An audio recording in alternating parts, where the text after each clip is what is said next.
You can also find me at Agile Faye, either connecting today or after the fact. When speakers say they want to continue the conversation, they really, really mean it. Usually, I mean it. I know Ryan means it too. All this stuff is still true about me. I haven't changed any of it. I feel like I owe you a bonus fact about me. Fun fact, I read a lot, and I still check books out of the library. What's the library, right? I still check physical books out of the library. Somebody told me recently that's not that big of a deal. I used to work on a sheep farm in England. So that were weird. Not really. Okay. So what I want to talk about today are cognitive biases specifically. We are going to discuss the tip of the iceberg, where we have 40 minutes-ish to talk about things. We're going to just discuss a few and how they might impact us. Much like this morning, I love any amount of interaction, so please feel free to jump in. We're going to talk about examples of cognitive biases, how to recognize them and hopefully overcome them or mitigate them as they occur, and just then what we can do from there. Feel free to jump in with questions, examples along the way. I don't mind that at all. And I just like having the conversation. So out of the gate, who has never heard of cognitive biases before you saw it? So everybody's somewhat aware? Okay. What they are systematic deviations from rational decision making. So why would we even have this? They typically result from getting inundated with too much data. We have too much information, and we need to process it in a timely fashion, make a decision with it. Or we might have incomplete data, and we're still on a short time frame, and we just need to make a decision. Or we lack meaningful data. So we might have a lot of data, but don't know how to interpret it, or don't know the meaning behind it yet, and we still, again, need to make a decision. So one thing to call out, there's kind of two different things at play here. There's heuristics. They're mental shortcuts that our brains have developed to help us process information or fill in gaps. And then cognitive biases are the outputs of those shortcuts. It's how they present or manifest themselves. So why on earth do these even exist? It needs to go back to our first semblance of what would be considered a human brain. It's often referred to as the reptilian brain or the lizard brain, but it's really those base functions, the things that give us the drive to eat and drink and remember to breathe and circulate oxygenated blood around our bodies. It includes the drive to procreate, things that keep us alive as human beings. They're base functions, and they were always driven by this lizard or reptilian brain. And at the core of it, because back in the day when we only had a lizard brain, we were constantly evaluating every scenario we encountered by whether we should fight what we encountered or flee from it or take no action, really. But we just needed to quickly take in the data that was given to us when we encountered something new and make that evaluation. Then about 200,000 years ago, our brains began to evolve in what's considered kind of a great leap forward in brain evolution. There's quite a bit of dispute, actually, how this evolution happened, the sequence in which it happened, what came first, or did it come together, or when did it actually happen. But let's say in the short term, the last 200,000 years, we made this leap forward in how we process information. We first got the limbic system, which gives us emotion. Kind of built on top of that, we get the drive to connect with one another, bond with other human beings. Kind of along those same lines, or about that same time, we developed that drive to bond with other humans because it became we became aware of the fact that by bonding together there was safety in numbers.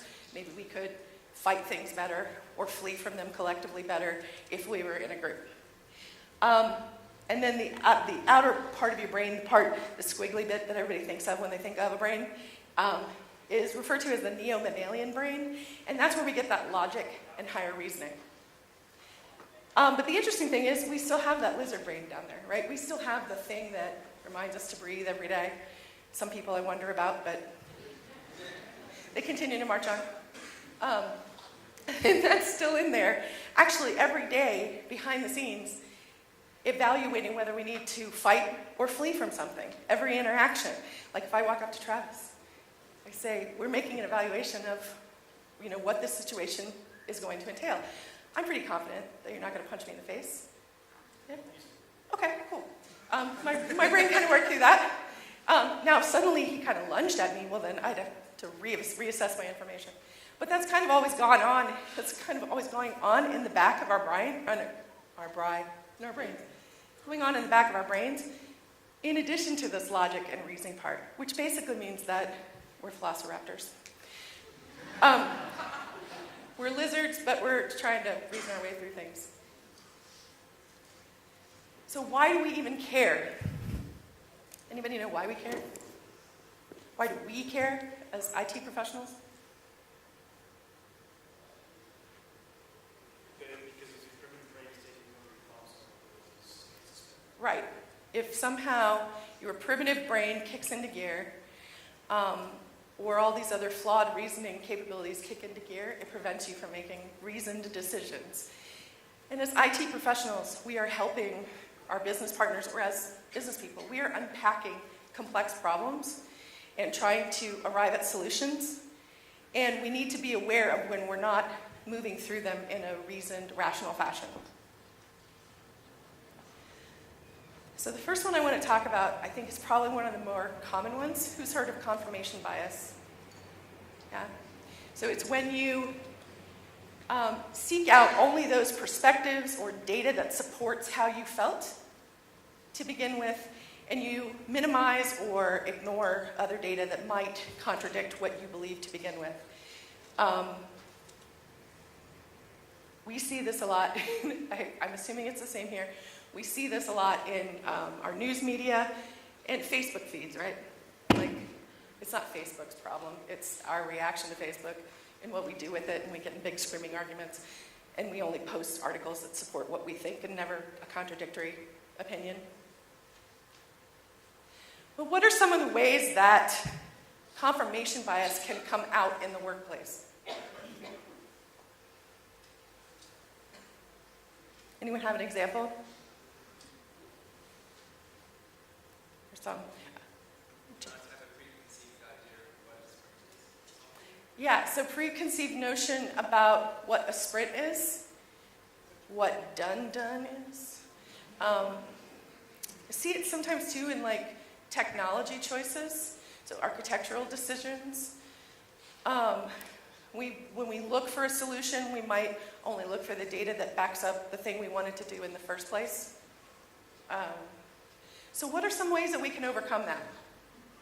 If we know that's happening, and it's likely to be happening, one, what's some way we could recognize that it's happening? When you're presented with evidence contrary to what you choose to do with that evidence. Right. So if we get evidence that's contrary to our beliefs, what can we do with it? Not ignore it, yeah, someone said. I think this is also where we're doing that, setting aside our assumptions about what the person brought to us to hear their perspective.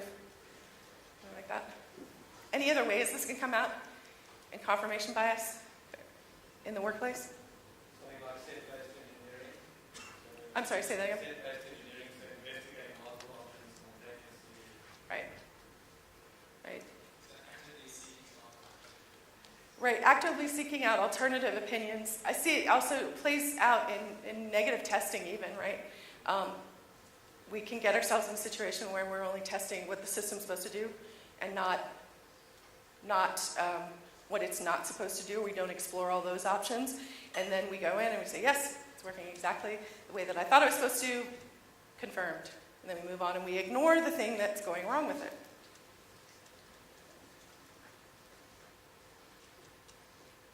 So social desirability bias. this one I think plays out in our work lives, in our day-to-day lives, and it's just that it kind of stems back to that need to bond with groups. We want to be a part of the group, and we don't want to be the boat rocker. We don't want to be the person to stand up and say, you know, maybe we're not headed down the right path here. That's often an uncomfortable stance to take. So where do we see this in the workplace? What was that? Yeah, retrospectives are a huge one, especially if you have a person with a strong voice and other people might disagree and they don't necessarily feel comfortable coming forward. So with that example, what are some things we can do to help out?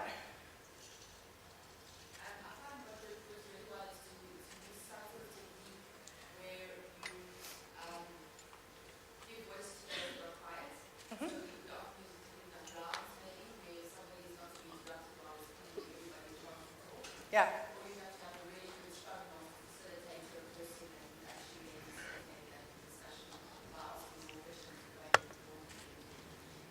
Right, so what I heard was a really strong facilitator, whether that's a scrum master or someone else, who can recognize when it's happening and then do something to alleviate it, and then come armed with various tools and techniques that you could work through. How many people are doing retros that are this went well, this didn't go well, this failed, and what do we want to do about it? Are you doing that? Are you doing that all the time? People switching it up and trying different techniques. There's a wealth of retrospective techniques out there, and I'm really happy to hear. I would say that's a deviation from the United States and what I see in general. I hear a lot of the what went well, what sucked, what do we want to do about it? And then a lot of times the what do we want to do about it gets dropped too. But yeah, there's a wealth of different tools and techniques out there that we can try to help bring people out of their shells, to help amplify the voices that might not get heard. Okay. What's another way that this might come up? What about when the boss speaks? Yeah, nobody wants to be that guy to stand up and say, I think you, sir, who signed my paycheck, are wrong. But we all kind of owe it to our organizations, right, to do that. I also do a lot of talks with business analysts, and we talk a lot about how the business analyst often gets put in this position to stand up and say, you know, we have options and I think we're headed down the wrong path. And it's a really uncomfortable position to be in. But what can we do to help the team come together or help someone stand up and say that maybe we should be trying something different?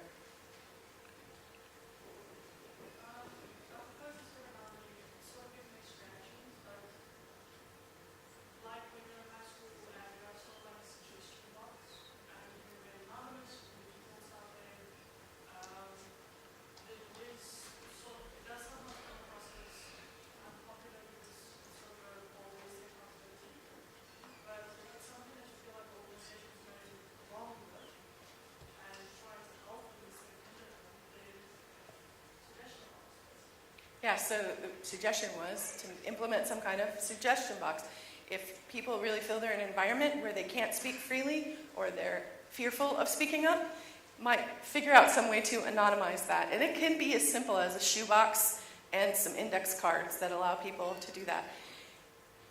You lose a little bit of transparency, but then you kind of have to, it's another one of those, you have to weigh the pros and the cons of reacting, or of acting that way, right?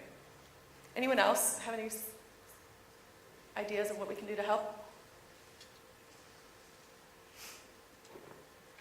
I think, generally speaking, nurturing a culture of openness of ideas, yes, so Yeah, nurturing a culture of openness of ideas where we don't immediately dismiss anybody's ideas as out the door wrong or something. We always explore ideas raised by someone. They're probably raised some kind of issue for a reason. And if we can promote amongst the entire organization, certainly at least within our entire team, it creates a much better space in which people can exchange their ideas. Right. My experience has been that just because you raise an issue doesn't mean it's fundamentally wrong. There's just maybe something that needs to be addressed. Right, so sometimes raising the issue, that might not be the path that we do go down, but it stops us and makes us question the path we were headed down, and maybe reevaluate that, yeah, we were on the right path, we're going to do something different. I liked what you said, too, about creating just a safe space. There's lots of brainstorming activities you can try. There's mind mapping. People can brainstorm on their own, and you come together with different ideas. Start out with that wide open question of not saying no to any idea until you come back together and refine. Be wildly creative in doing that. Sorry, so you're saying like an environment where you're afraid to speak up? I don't actually know why you'd want to stay in an environment like that. I mean, that's a really good question. To be honest, like there's so many opportunities out there.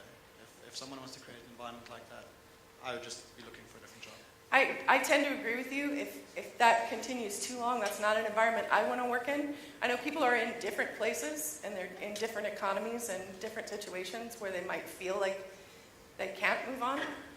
But I know, at least in many parts of the United States, yeah, we have the luxury of working in that environment where there's usually something else that someone can go do to make a living. Somewhere else they can go work rather than continue to not have a voice. I say that often, like when I'm interviewed or when like someone says, "Why do you stay at a place?" I felt like I had a voice and I could provide value.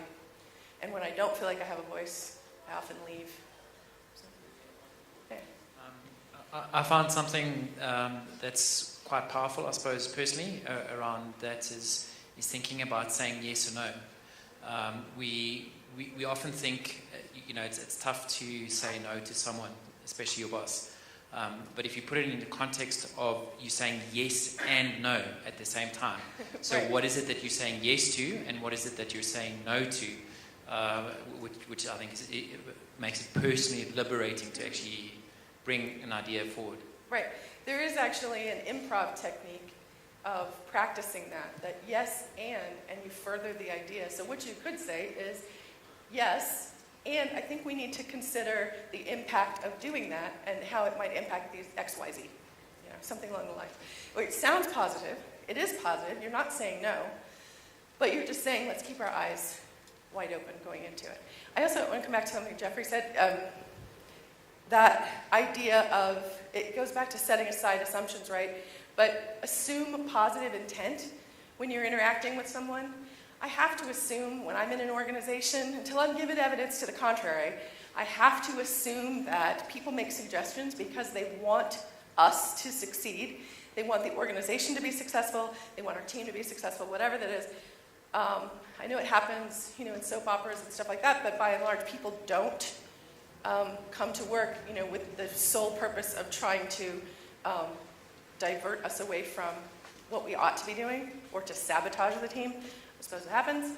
But I think by and large, people want to be successful, so we should assume that when they make an assertion, that it's coming from a good place. Is there someone else back there?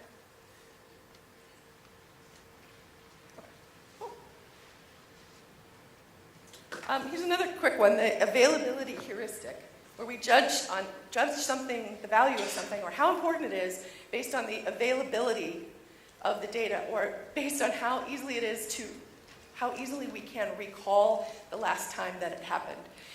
Because if we can easily recall it, it must be important. So I put this Ebola one in here. I mentioned that I've volunteered for the Red Cross for 21 years. One of the things we do is provide first aid at large events. So college football, Ohio State football, big event. There's 200,000 people around, so we provide first aid at those events. You might be surprised to learn that there's a lot of drinking at a football game. And then there's a lot of subsequent behaviors that go along with drinking, including vomiting. But when the whole Ebola scare kind of came to the U.S. a couple years ago, when there's the outbreak, we brought a couple people, caregivers who were infected here. We brought them home to give them treatment. And all of a sudden, everyone was panicked about getting Ebola, even though they weren't anywhere near. They were thousands of miles away from anyone who had the disease. But meanwhile, they're ignoring all these other health risks that are right in front of their faces. But at the Red Cross, we had to, anytime we saw someone vomiting at a football game, we had to ask them if they had recently been to sub-Saharan Africa or eaten bushmeat.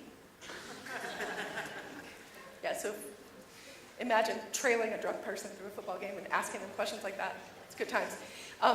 The other one I like, you hear a lot, are shark attacks and dying from shark attacks. You know you're 700 times more likely to fall off a chair, hit your head, and die than you are from being bitten by a shark.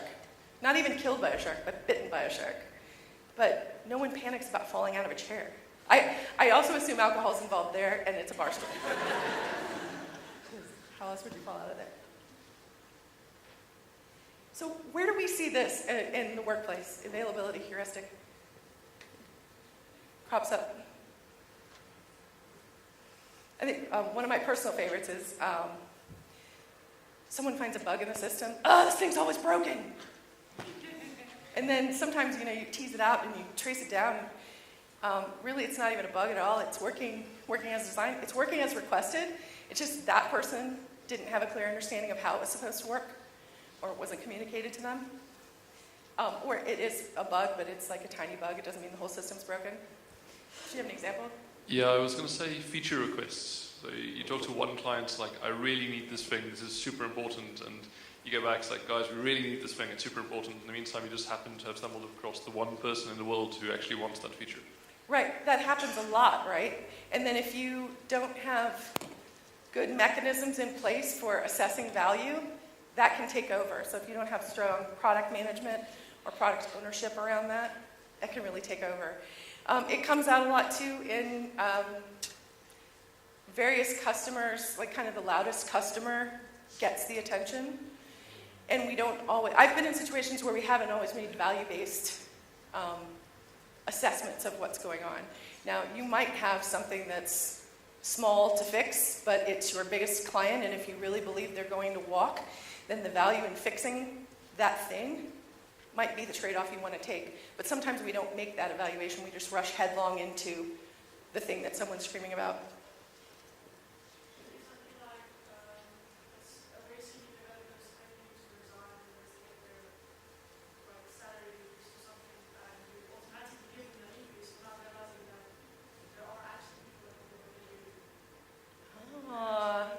I like the controversy, and I like that you're willing to stand in. So, I'm sorry, what's your name? Sorry, Vanya? So her suggestion was, for instance, when developers or someone on the team threatens to quit if they don't get X, Y, Z, if they don't get more money or whatever, and then we throw money at them because we can't imagine life without them, we can't believe that we can go find anyone else or that anyone else is capable of doing what they're doing. I'm sorry? But there are actually other people out there. So what do we think about that one? What can we do about that? Bye-bye. I look at that too. When something that big comes up, there's often something else underlying, right? Like why that person believes that now is the time to make that assertion. So maybe they do now believe they're paid less than what they're worth, or they're paid less than what other people are paid, and that might be accurate, and that might be an underlying cause or problem that needs to be addressed. There might be something else going on there too about, why do you feel so disgruntled right now? Why was that? Their ego's talking. That could be going on. So is there anything we can do to address that? I think creating access to information and creating transparency. Yeah. That happens a lot. I'm in an organization that's like that now. We're constantly kind of battling silos, information silos, because people see it as job security. What are some other ones? What are some other things we can do?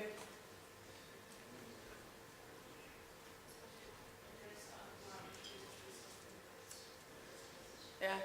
I would want to know, too, if the team has, what's the team's assessment of that person leaving? Do they really feel like they can't get that skill set, or do they not want that person to leave? Do they not want them to leave the mix? It's where the discussion. We don't often have those discussions in our teams, though, right? And that, especially as you described, it sounds like it's come to a head, like someone's festered on it for a while. So, Any other ideas what we could do about that? A person is more than a skill set. You're absolutely right. Can you tell us more?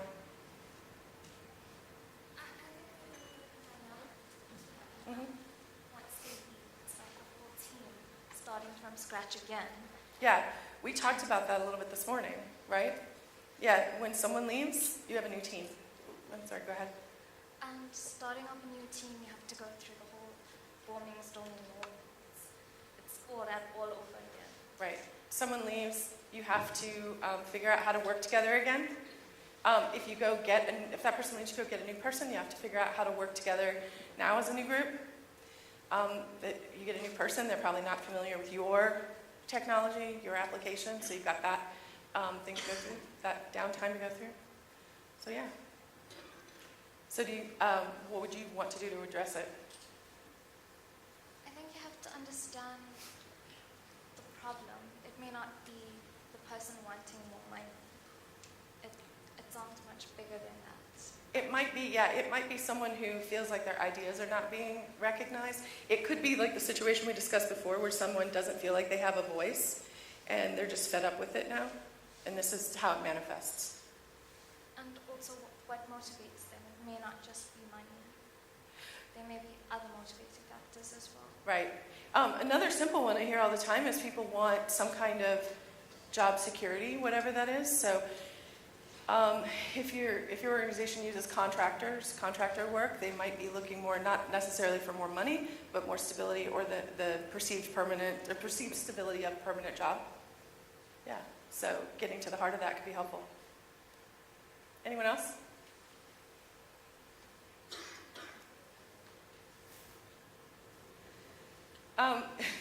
So the attribution bias. So when things are going well for you or you're successful, you tend to place a higher value on internal factors.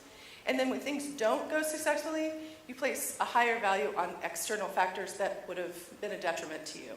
So in any given election, my candidate won because he or she was far superior and well-reasoned and what's best for our country. And in the event that my candidate didn't win, then he or she was sabotaged by someone else, or any number of things.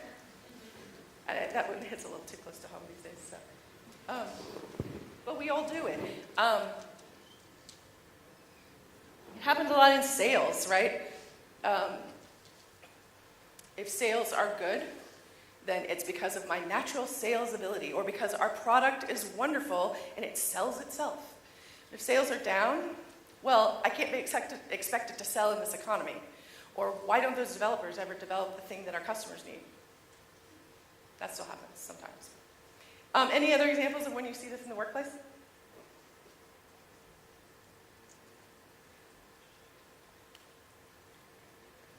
No?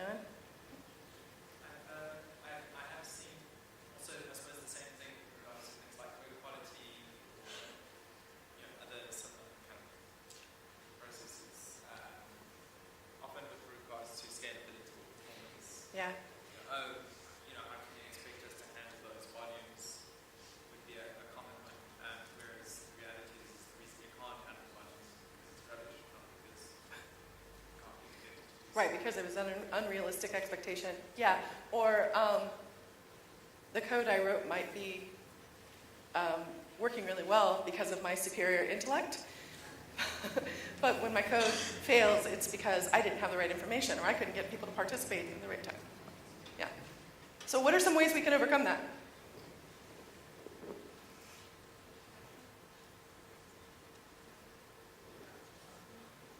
I would say introspection. So it's a very difficult thing to teach, I've come to realize, is teaching someone the ability to look at themselves and go, oh, it was my fault. Or, oh, I could have done that better. Yeah. Or, oh, maybe, like, if the example of needing to increase your capacity of work is don't just automatically go, no, we can't do it. Is to look at it and go, could we do that? How could we do that? Yes or no, maybe a little bit of it at least. And something very difficult to teach is to let people learn in their minds to not automatically be on the back foot. Yeah. So if we're asking you why did your code fail, it's not because you're a strict developer, it's because maybe you're not very good at that particular area in your field of expertise, and we could help you get better at it. So Right. then in that instance you should go, or the developer should say, yeah, I didn't do a great job, could you please help me? Yeah. And for that reason, we have to be careful too. If we're trying to bring newer people along or people who are inexperienced with a particular technology, we want to encourage that kind of climate. It kind of goes back to what we talked about this morning of encouraging a culture of openness and learning and experimenting, because otherwise you're going to end up with those silos, or you're going to end up with people who never increase their skills or increase the quality of the work they do because they don't get a chance to work on it. Right? Let's see. Any other ways we see this? Or things we can do to combat it? You mentioned bringing in kind of outside opinion. We can bring in someone who's not emotionally attached to the situation, which is typically someone outside of our team. A lot of times, day to day, we're wound up in what our problems are, and we can bring in an outside observer that can really help. So. An idea that doesn't, I think, always work because the data itself is actually difficult to gather, but there are cases where, some kind of attribution, a belief in an attribution bias can be dispelled by actually demonstrating certain correlations that are somewhat more believable than effectively the correlations that the person's got in their mind. So sometimes you could basically source external data to say, actually, well, I'm not so sure that what you're proposing is really the cause for what you're suggesting, Right. because this data here suggests that maybe this is more commonly the cause. Right. Sometimes just going out and attempting to get data, to recognize that maybe we don't have enough information today to make the assessment and try to capture some data. We have to be careful that we don't let our confirmation bias then kick in and go select the data that supported what we believed all along. So that's where, some kind of outside assistance can help. Yeah. Anyone else? I think this one is probably, of everyone, of all the things we're talking about, this probably can impact the team the most, because it can really, if it's allowed to run amok, it can really destroy a team. If you get a team that starts blaming one another for problems that occur and believing that you're not a part of the solution in any way.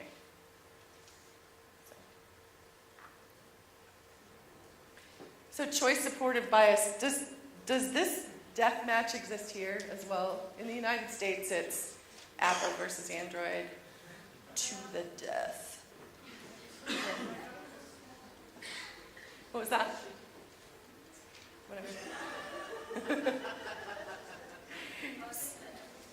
So this is one where you tend to support the positive factors of the choice that you made and dismiss any negative attributes of it, or you downplay any positives of the choice that you didn't make, and you only highlight the negatives, right? And this choice-supportive bias is why these two groups will never meet in the middle, right? Because when someone made a choice about which operating system they wanted to work on, they put, you go out and spend several $100s on a phone, you're kind of putting all your weight behind that phone. And if someone comes along and says, yeah, there was a better option out there and you ignored it, if you admit that, you just admit that you made a bad decision. And none of us is comfortable with that. So we laugh about it when it comes to phones, but I see us doing this in business all the time, right? We make decisions and then we just keep going even after we recognize that maybe our earlier decision's no longer valid. This, you might have also heard of the sunk cost fallacy. Who's heard of that? It kind of walks hand in hand with choice-supportive bias. Sunk cost says we've already spent money on something, therefore we cannot not continue spending money on it because we would lose everything that we've lost. Never mind the opportunity cost of what we're not doing now in a better direction. Does everybody know what I mean when I say opportunity cost? Okay. I said that recently in the workplace and somebody laughed like I made it up. I was like, no, that's a real thing. So the opportunity cost of not working on the new option that might be better, or setting aside work that you could be doing in lieu of continuing down a path that may not be the right one. So, what are some other ways that we see this in the workplace? Framework choices. I was going to say, any kind of, like I see this in architectural decisions all the time, or framework choices. We want to talk like Scrum no longer meets our needs, but we do Scrum. But we Scrum, or whatever it is. I pick on, it sounds like we were picking on Scrum earlier today, and that's not the case at all. We chose this thing, therefore we have to keep doing this thing. Because to not do it is an admission that maybe we made the wrong choice in the first place. Never mind that, when we made the choice, it might have been the best choice based on that current situation, that context, the information we had at the time. Now we might have more information and we can make a better informed choice. We didn't have it earlier. So, anywhere else we see it in the workplace? I have seen platforms chosen by certain management. Yeah. Basically, whatever, as you say, the motivation decisions at the time were, it's definitely not a good choice now. And it causes a whole lot of issues that do have a cascading effect throughout the business. Right. It's sort of, in that specific case, it was about trying to save face of the executives that made that decision. Right. I see this a lot where, someone who is not necessarily a technical person or informed by a technical person making purchasing decisions based on, a variety of other factors. It can be anything. It could be what sounds the best, whose presentation sounded the best, who gave the most elaborate party at the conference I just went to, and so now I'm going to buy their application, their tool. That happens. I've got something at my current client. There's a big battle between IBM data tools, and Informatica data tools, and my team is kind of stuck in the middle, supporting both. We help another team support both of those arenas. There's something going on behind the scenes that there's some negotiation that we're not privy to that is impacting this, and it's actually starting to become a roadblock for us. It's about to become a roadblock probably the next 2 to 4 weeks because we can't move forward because no one will make a final decision in which direction we should go. And I assume that it is a sales decision somewhere, but no one will tell me otherwise, so I'm going to go with my assumption because I'm a human and that's what I do. Is there somebody back there?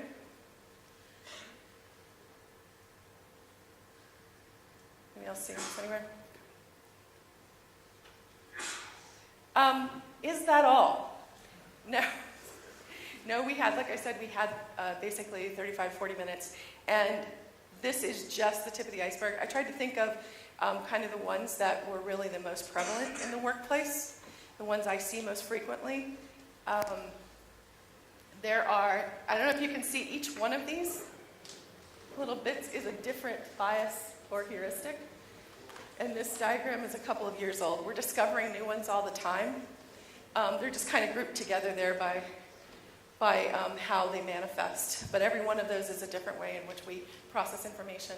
Is it possible that this code has a bias towards uncovering new biases? Do you have Josh's laptop? There actually is. We all have motivations, right? And if I'm a psychologist, I probably have a motivation for uncovering a new bias. Or, and that can also be influenced by how I set up an experiment to uncover whether a bias exists, right? So we have to ask ourselves. I've seen that too, where different biases that have been identified seem to contradict one another. And I think that's probably the way the experiment was set up. The people who were involved in the experiment or the actual questions or activity that they were asked to do was set up. Right, because the things we can do to mitigate that in scientific, But you can't stop evaluating with your human brain, right? Just on the note of a bias towards discovery, I read an article not too long ago, and the headline was, "What happened to all the baby dinosaurs?" And basically what it is all the paleontologists busy uncovering all these dinosaur bones. Every time they found something different, there was a preference towards saying, I discovered a new species of dinosaur, instead of analyzing the actual bones themselves and discovering that half of the bones that have been discovered are actually just the juveniles of various other species. So that actually prevented certain information from being revealed, namely all the baby dinosaurs. I don't want to say I found the baby of the dinosaur that's named after you. I want it to be named after me, the smaller version to be named after me. Was there a question back there?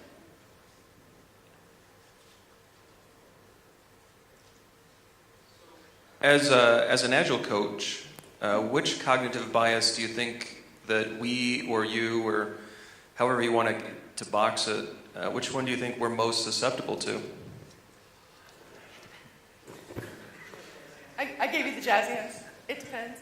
That's a very good question. I think confirmation bias probably impacts everything we do, and when you're moving quickly through your day-to-day life at work, you're probably always seeking the quick answer, right? How many people feel like they have time to stop in a day and analyze, have breathing room to fully analyze a problem? Sometimes you are just moving as quickly as possible, and I think that we're probably more susceptible to that than any other. Anybody else think that they're... The one that I think applies to most people is bias, which is the bias that when you come across a bias, you think it doesn't apply to you. Right. That goes back to that attribution bias, right? You only said that because you're hung up on your bias. I, however, am behaving logically and rationally and can see beyond my own bias. You do hear that. Like, once people start to become aware of cognitive biases, you'll hear things like that. Like, oh, you're just wound up in your bias, as though I don't have one.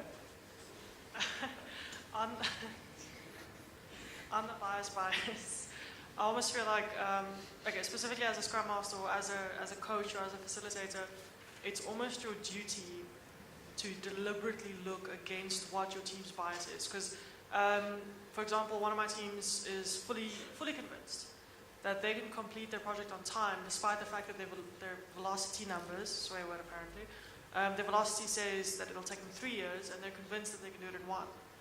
And I saw the red lights, and I was like, guys, I really wish that I could agree with you, but I feel like it's my duty to give you all of the facts. Right. Whether you choose to believe it or not, or become negative about it or whatever, or see me as negative for giving you those facts, they're there, you're aware of them, and it's almost like a Scrum Master's duty to give the team all of those facts to open their eyes. Anybody disagree with that? That it's the Scrum Master's duty or some facilitator's duty within the team? No? I tend to agree. I do agree, actually. I think that's one of the values that we can bring in servant leadership, is if we're looking at the health of the team overall and the health that we bring to the organization, we do have a duty. Not necessarily to tell people what to do, but to make sure that they're aware of all the data that we do have. I think that question comes up a lot too, like, what about our behaviors before have led you to believe that we could do this now? And what, you can sometimes turn the question on its head too and say, well, what would we need to do differently in order to make that happen? If people dig their heels in and say, we don't need to do a single thing differently, then you probably have a bigger hill to climb.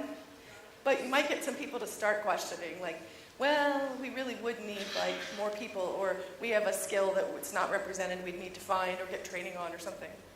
Yeah, sorry, I just got a comment perhaps on biases. What I'm taking as a bit of a takeout here is I think it's more an opportunity to practice listening. So to observe where there's a bent towards not listening because you've got something in your head or background or whatever the case is. there's I can't quite remember who it was, but there's something around different types of listening, downloading versus deeper level listening, which is generative listening, which is actually listening to kind of future possibilities. Right. So it's just a comment. I would also recommend trying in some form journaling. That might look different for different people. Either keeping sort of a leadership journal of times that questions came up and how the question arose, how the problem arose, and how you dealt with it, or what did you do? Like, did you research anything, or how did you approach the problem? And keeping track of those things that you did over time. First of all, you get the therapy of writing out or typing out, thinking through the problem at this moment in time. But then you also get the value of looking back and seeing how often situations arise, but how you dealt with them throughout, and like how you've grown and how you've expanded your tool set. So yeah, that's not all. If you're interested in any of this, here's a few resources. There's a lot actually written out there about cognitive bias. Some of my favorites actually are Dave McCraney, his blog and podcast. The original is You Are Not So Smart. And then, so that was actually published into a book as well. And then the follow-up was You Are Now Less Dumb. But I highly recommend his podcast, especially. He just has an entertaining delivery. But he talks a lot about how this manifests it and what you can do to kind of think your way around it. Several other people this last 2 days have mentioned Daniel Kahneman writes a lot about this as well. And then if you're not at all familiar with the Freakonomics series, these guys are, there's an economist and a writer, and they look at economic problems and break them down to their core components and try to think of what they might be overlooking as they analyze economic problems. And they just have an entertaining writing style and delivery style. Also have a podcast and a blog, but talking a lot about how you can break a problem down into its core components to make sure that you're analyzing everything. Are there any other questions about anything we covered? Situations people want help from the crowd with? Like I said, that's my contact information. Please connect with me after the fact. I would love to hear from everyone. But thank you.